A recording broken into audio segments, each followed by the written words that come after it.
इमरान साहब, मियाँ साहब की जो गुफ्तगू थी वो अक्सर ही 2017 में जाकर रुक जाते हैं और वो वहाँ की गुफ्तगू करते हैं। उनके दिल के काफ़ी करीब है वो सारा टाइम जो उन्होंने गुजारा वहाँ पर।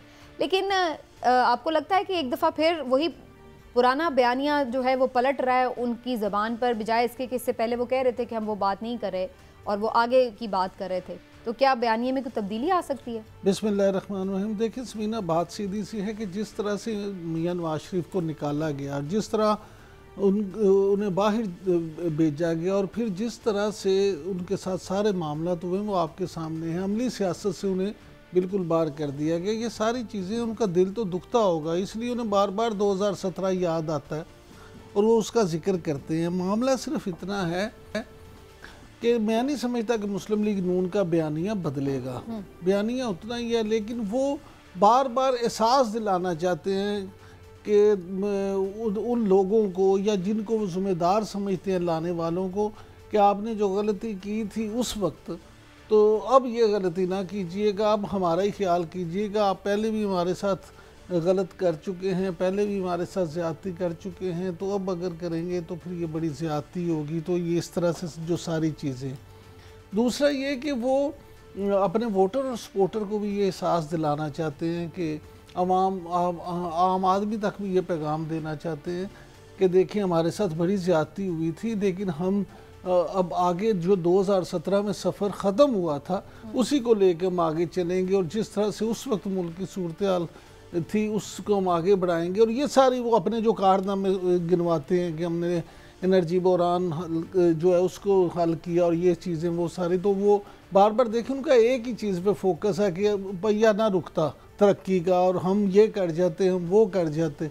तो वो ये समझते हैं कि ये जो पिछले 5 साल हैं 2000। लेकिन आपको नहीं लगता इससे ज़्यादा वो तनकीद बढ़ाएंगे, खास तौर पर साबिक के ऊपर? मुझे नहीं लगता, मुझे नहीं लगता, हाँ जी, कोई हद पे तनकीद नहीं बनाएंगे। नहीं, मुझे नहीं लगता कि इस वक्त जो है वो इस तरह का कोई काम करें कि जिससे वो तनकीद बढ़ाएं या रियासत पाकिस्तान और रियासती इदारों के साथ अपने मामलात को ख़राब करने की कोशिश करें। लेकिन ये भी खबरें आ रही थी ना कि जो अभी उनका एक नैरेटिव है वो कोई इतना ज़्यादा जानदार अभी नज़र नहीं आ रहा, तो इसलिए बार बार लोग ये कहते हैं कि मियाँ साहब का जो एक हमेशा से खासा रहा है वो ये कि वो एक जारहाना सियासत करते हैं, तो इसलिए भी कुछ शायद उस तरह उसमें चेंज लाने के हवाले से भी कुछ उनको तजावीज़ दी गई हैं। बहुत सारे लोग जो होते हैं समीना, वो अपनी ख्वाहिशात की तकमीर मियाँ साहब के ज़रिए से चाहते हैं, लेकिन मियाँ साहब इतने बोले नहीं हैं कि वो लोगों के जो है ना कहने के उकसाने पे इस तरह से आ जाए। मियाँ साहब जारखाना सियासत करते हैं हमेशा हुकूमत में आने के बाद, हुकूमत में आने से पहले वो जारखाना सियासत उस तरह से नहीं। इमरान साहब, जो अभी अवामी हिमायत की बात भी की उसामा ने, और फिर ये भी कि जो एक लेवल प्लेइंग फील्ड भी ना दी जाए मुखालिफिन को। आज हमने देर में देखा एक वर्कर्स कन्वेंशन था पीटीआई का, जिसमें कोई ख़ास उनका एमएनए या कोई वज़ीर या कोई इस तरह का लीडर नहीं था। शेर अफजल मरवत साहब थे और वो वहाँ पर खिताब करने आए थे और बड़ी तादाद में वहाँ पर लोग आए हैं दीर में। अगरचे वहाँ पर उससे पहले कुछ पुलिस ने शायद कोई आपस में उनका झगड़ा वगड़ा हुआ है पुलिस के साथ। तो ये चीज़ आपको लगता है कि जो पिछले पूरे हम एक टाइम पीरियड से देख रहे हैं कि हाँ हम यानी केसेस भी हो रहे हैं, सब कुछ हो रहा है, किताबें भी आ गई हैं और काफ़ी कुछ मुकदमात भी हो गए, तो अवाम की सपोर्ट बहरहाल वहीं पर है? देखिए समीना, मैंने कल भी प्रोग्राम में बात की थी। अब देखिए केपी में इसका मतलब है कि लेवल प्लेइंग फील्ड मिलना शुरू हो गई है, वहाँ पे कन्वेंशन शुरू हो गए हैं। गोली लगी अब सुन लेना ये तो, लेकिन वहाँ पर कन्वेंशन हो तो गया है ना। मामला ये है कि अब ये चीज़ें आगे बढ़ेगी और मैं आपसे कल भी अर्ज़ की थी, अब भी मैं कहता हूँ कि जिस वक्त इलेक्शन अनाउंस हो जाएगा, एक दफ़ा शेड्यूल सिर्फ अनाउंस हो लेने दें, उसके बाद किसी भी पार्टी को इस तरह से मैं नहीं समझता कि रोका जा सके। ये मुमकिन नहीं रहेगा, यहाँ इवन पंजाब में भी मुमकिन नहीं रहेगा। बाकी जो बात अभी की उसामा गाजी साहब ने एजाज़ सैयद साहब की, मुझे नहीं पता वो किस पैराए में उन्होंने बात की है या किस अफसर से बात की है और उसको कोट कर रहे थे। मामला ये है कि कोशिशें और रिगिंग हर दौर में होती रही है, लेकिन ज़रूरी नहीं होता। आज 2024 में अब जो इलेक्शन होंगे माफ़ कीजिएगा, 2023 के आखिर में हम बैठे हैं, 1 महीना रह गया, 2024 में इलेक्शन होना है। आप क्या समझती हैं कि अभी भी वो हालात हैं जो आज से 10 साल पहले वाले थे? अब ये जो इलेक्ट्रॉनिक मीडिया के बाद डिजिटल मीडिया का दौर है, अब चीज़ें छुपाना मुमकिन नहीं है। अब आप उस तरह से कर नहीं सकते, वाकया पूरा बाद में होता है उसकी फुटेज पहले अपलोड हो जाती है। लेकिन इमरान साहब अभी मामला तो ये हैं कि पॉपुलैरिटी अपनी जगह, लेकिन जो एक कानूनी पेचीदगियाँ हैं वो अपनी जगह। अब एक और मुकदमा भी खुद खावर मानिका साहब ने दरख्वास्त दे दी है, उनका पिछले दिनों इंटरव्यू भी आया, उसके ऊपर बड़ी बातचीत हुई और सब ने, कुछ ने बहुत कंडेम किया कि इस तरह की बात नहीं होनी चाहिए, कुछ ने कहा कि नहीं ठीक है, और उसके बाद अब वो दरख्वास्त लेकर चले भी गए हैं अदालत में।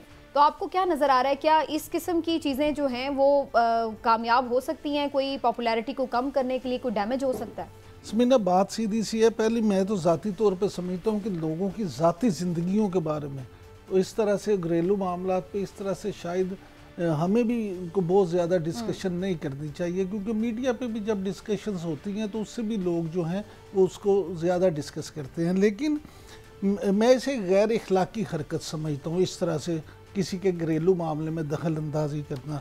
लेकिन मामला ये है कि जब खुद घर वाले इस बात पे शुरू हो जाए, खावर मानिका साहब बुशरा बीबी के साबिक शोहर हैं और उन्होंने ये जो नया मुकदमा नहीं किया, वो असल में पुराने केस में उन्होंने दरख्वास्त दी है, नहीं, वो नया ही कर दिया ना एक तरह से, क्योंकि कल वो पुराने वाले ने दरख्वास्त वापस लेकिन ये उसमें दरख्वास्त दे के ये मुद्दई बन गए। अब मामला ये है कि देखें, एक तो ये कि ये मुद्दई बड़े रेलिवेंट मुद्दई हैं, इसलिए कि ये खुद फरीक हैं और ख़ुद सारा मामला। फिर इनके जो गवाह हैं ओन चौधरी साहब और मुफ्ती सईद साहब, वो कौन हैं? वो एक गवाह थे और दूसरे निकाह ख्वान थे, जिन्होंने इमरान खान साहब का और बुशरा बीबी का निकाह पढ़ाया था, और दूसरे उसमें ओन चौधरी साहब गवाह थे।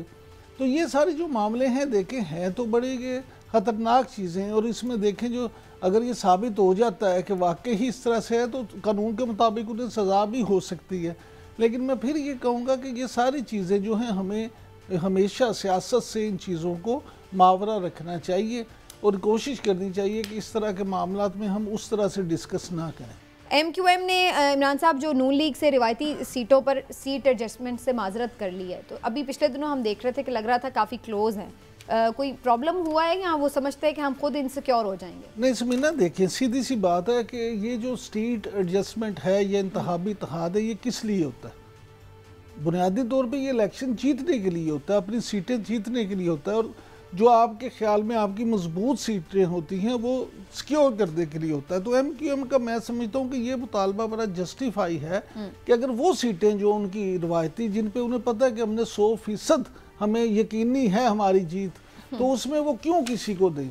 और लेकिन जो लियारी की सीट हो या जो मरीर कैंट की हो या कुछ कराची के इस तरह के हों इलाके जहाँ पे वो समझते हैं कि MQM इतनी मजबूत नहीं है, वहाँ पे पीपल्स पार्टी या दूसरी जमातें ज़्यादा सीटें ले सकती हैं, तो उसमें वो कोशिश करेंगे कि दें। लेकिन मैं समझता हूँ कि MQM का ये ख़त्मी फ़ैसला नहीं है। इस तरह से उन्होंने एक सियासी चाल आप इसको कह सकते हैं, सियासी मूव कह सकते हैं, कि ताकि वो जब ANP और मुस्लिम लीग नून के साथ इत्तेहादी इत्तेहाद करें तो कम से कम सीटों पे उन्हें उनको अकोमोडेट करना पड़े।